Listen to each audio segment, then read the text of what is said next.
जी news के महाराष्ट्र एक कदम आगे कार्यक्रम में आपका स्वागत है।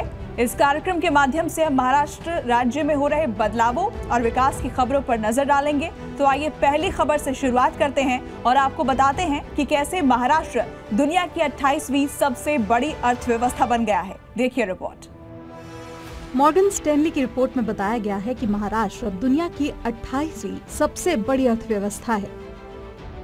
रिपोर्ट में कहा गया है कि महाराष्ट्र की अर्थव्यवस्था सिंगापुर के बराबरी की है और 2030 तक इसके $1 ट्रिलियन तक पहुंचने की संभावना है। मुख्यमंत्री देवेंद्र फडणवीस ने इस रिपोर्ट और इसके निष्कर्षों का स्वागत किया है। To achieve our goal of making Maharashtra a $1 trillion economy, we are actually having a more organized approach and a schematic approach. So for every sector, we are creating an organized plan, we are creating a very schematic approach. मुख्यमंत्री देवेंद्र फडणवीस ने महाराष्ट्र से जुड़ी विकास परियोजनाओं के लिए दिल्ली का दौरा किया और केंद्रीय मंत्रियों से मुलाकात की। मुख्यमंत्री देवेंद्र फडणवीस ने विभिन्न केंद्रीय मंत्रियों से मुलाकात कर राज्य के विकास परियोजनाओं के लिए समर्थन मांगा। इस दौरान गृह मंत्री अमित शाह, स्वास्थ्य मंत्री जेपी नड्डा, रक्षा मंत्री राजनाथ सिंह और वित्त मंत्री निर्मला सीतारमण सहित कई केंद्रीय मंत्रियों से चर्चा हुई।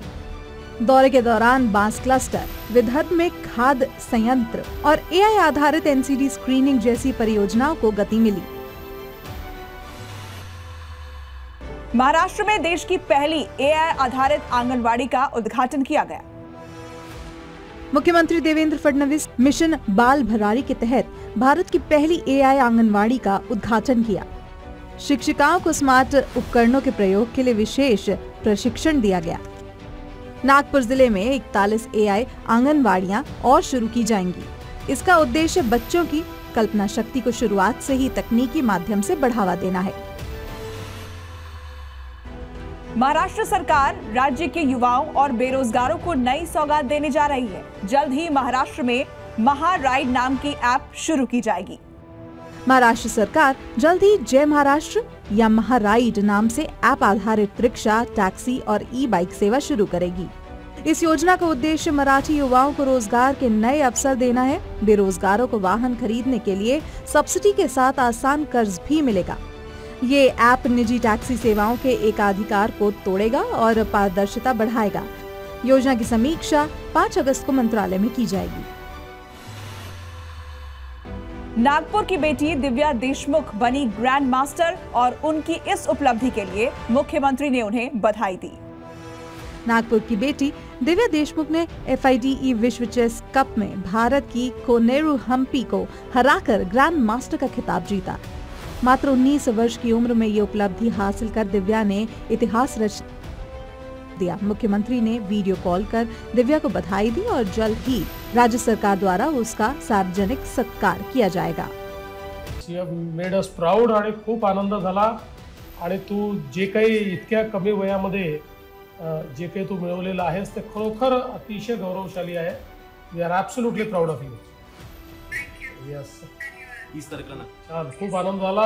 तू नागपूरची आहे, तू महाराष्ट्राची आहे, हे आमच्याकरता अतिशय गौरवशाली आहे। ओके, चलो ऑल द बेस्ट। नए भारत की परछाई हमको इसमें देखने को मिलती है। सारे टूर्नामेंट्स में, चाहे वो नेशनल लेवल के हो, इंटरनेशनल लेवल के हो, हर जगह हमारे खिलाड़ियों को अच्छा एक्सपोजर मिल रहा है और विशेष रूप से अंतर्राष्ट्रीय स्तर पर हमारे खिलाड़ी ये बहुत अच्छा परफॉर्म कर रहे हैं। हम देख सकते हैं ओलंपिक्स में, एशियाड में या कॉमनवेल्थ गेम में या फिर वर्ल्ड कप में, हर जगह हमारे खिलाड़ियों का एक बोलबाला दिखाई पड़ता है, एक अच्छा उनका परफॉर्मेंस दिखाई पड़ता है। तो मुझे लगता है ये हमारे लिए, देश के लिए बहुत अच्छी बात है। बिल्कुल ऐसे होनहार खिलाड़ियों को सपोर्ट करना, ये मैं ऐसा मानता हूं कि एक प्रकार से हमारी जिम्मेदारी भी है और आगे भी ऐसे जो होनहार खिलाड़ी है उनको जितना सपोर्ट हम कर सकते हैं हम करने की कोशिश करेंगे। महाराष्ट्र एक कदम आगे में फिलहाल इतना ही। अगले हफ्ते नए अपडेट्स के साथ फिर होगी आपसे मुलाकात। आप देखते रहिए जी न्यूज।